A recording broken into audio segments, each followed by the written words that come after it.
And the two members of the opposition who held the press conference have questioned the motives behind the recently announced plans by government to merge the Bviec Electricity Corporation with the Water and Sewerage Department.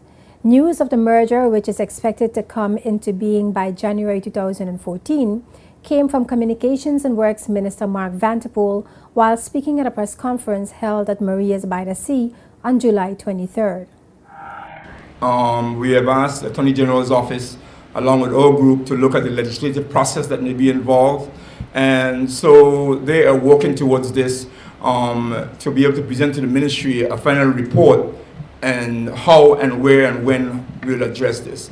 But right now, they've been meeting several times, they've been doing the research, and the board of the Electricity Corporation have met with myself in the discussion on this. And we are looking at that. When we have the final research information and so on, a cabinet paper will go towards cabinet to make a decision as to when and where and how we will do this. But I know a lot of work has been put into it right now.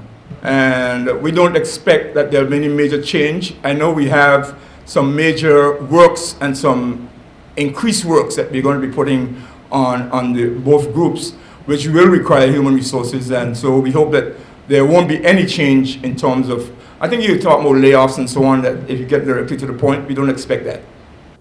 During a press conference held by the opposition members Andrew Foy and Julian Fraser on July 30th, the opposition members were asked to comment on the impending merger of the Bviec and the Water and Sewage Department.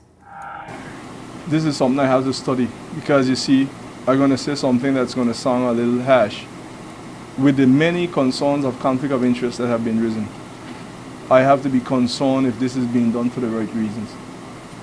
If they could prove that they're doing it for the right reasons, then I could start to consider it. And that is my answer as Andrew Foy. But while we keep talking, I want to understand something.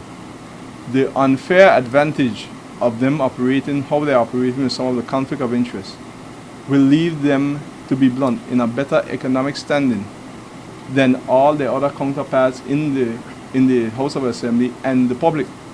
So probably that is the reason that most of them cannot understand the cries that is out there in the community. Communication and Works Minister Mark Vanterpool says plans are to have the merger complete by January 2014.